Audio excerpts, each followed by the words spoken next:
We all know this saying that a man's ego is as big as an elephant but fragile like an egg. But actually, in the recent, a man's ego is not actually fragile. It is just that a man's ego is not protected, while a woman's ego is protected. Now I will explain. In the sense of if you insult a woman, you abuse her or you do things to her, people say, why you go do that to that type of lady now? Now woman now. No, they do like that now. If you talk to her anyhow, they'll say, why they do like that? No insult them now. Now woman, their ego is protected. But if it's reverse as the case to a man, if a woman insult a man, they'll say, take her like that, now man you be. Take her like that, now man, now man. Now so it be. Things like that. You hear things like, forget that one, you now man now. His ego is not protected. Now, even if what he's saying to her is constructive criticism that will actually help her, they will still perceive it as insult to their ego. And if people are around you, they will talk against you that stop saying that she's a woman. But if it's a man, if even if it's constructive criticism or not, if it's just pure insult, he just has to receive it like that. Example, like if a woman insult a man, you are broke, you are poor, you are wretched, you look tattered, you're not beautiful, you are that and that. Everybody will just laugh to that man and say, hey, wow, now too shall see now you know yourself, you be broke idiot. Look at what you wear, look at how you're looking at, you're ugly. If they insult him, the people just laugh it out. But if it's a woman, if you call a woman fat, the whole world will come down. They'll say you are body shaming her. People will start bashing you and saying you are a wicked person. If you call her ugly, they will say it's a lie. She has inner beauty and the likes. Like people come against all that and they come for you. You understand?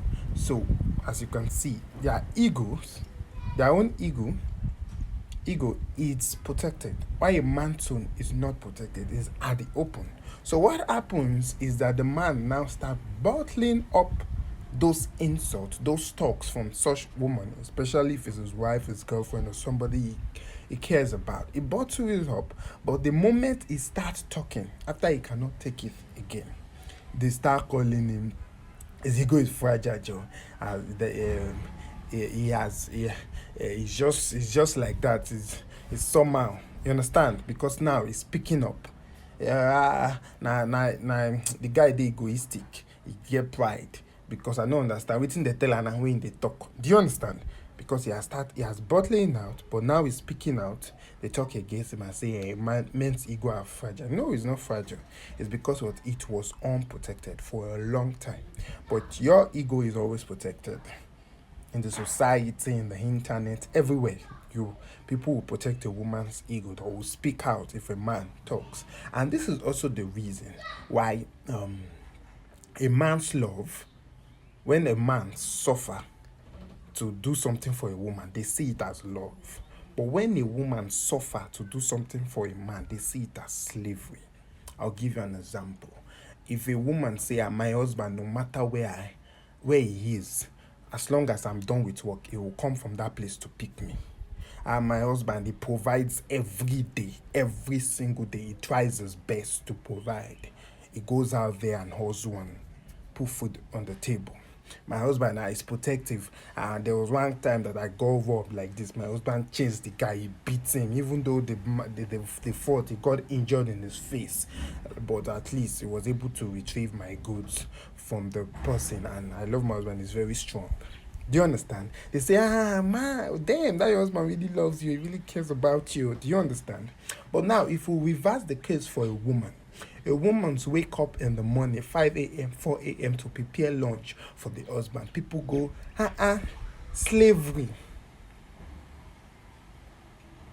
Wow, that's slavery now. She's cleaning the house every day, taking care of the children every day.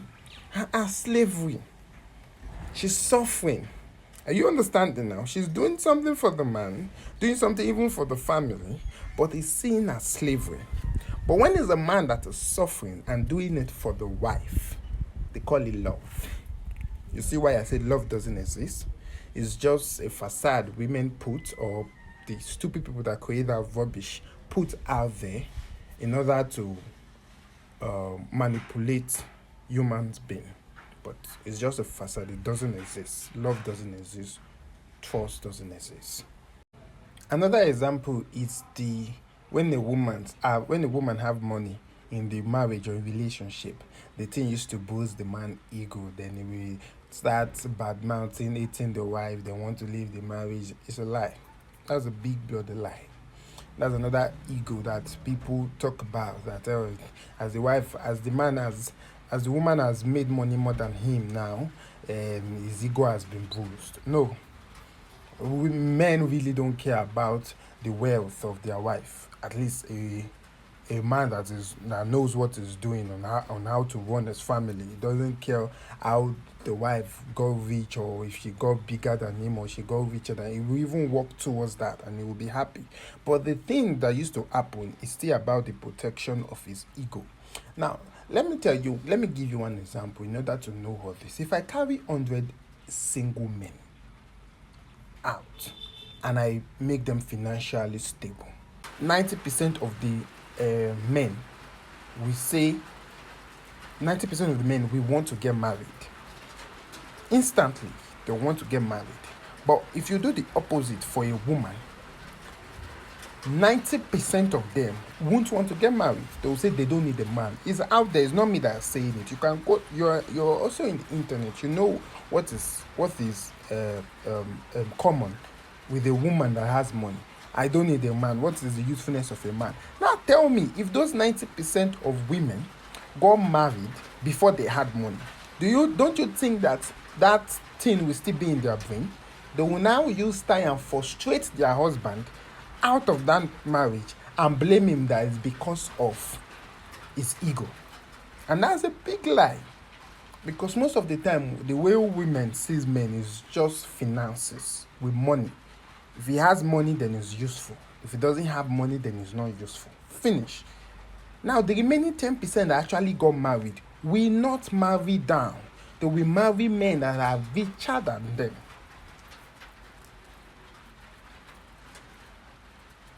So are you saying the meaning of his ego is not protected?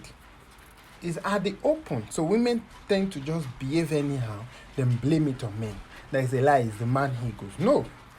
You've bruised his ego thousands of times in that marriage.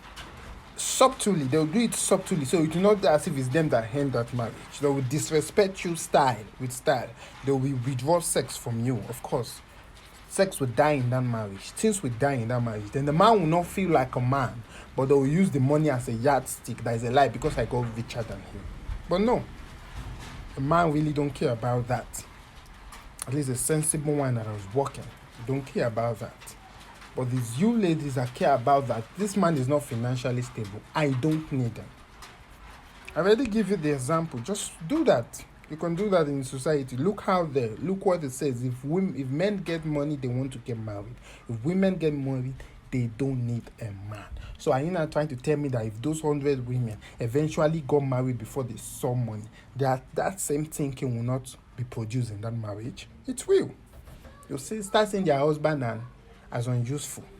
You'll start saying, why will he control me? Why will he try to protect me from owing around, from slotting around? Is not needed again. I can fuck around now, which is all you feminism aim, in order to fuck around. As I've always said, men are sluts and they are slut makers. Women are not sluts. It's men that turn women to sluts. And feminism, all feminists are sluts. If you understand what I'm trying to say. So break down the whole stuff I just said and cement it in your brain. The men's ego are not protected. The women's ego are protected. And that is why we all see the man as evil and the women as saints. Peace out.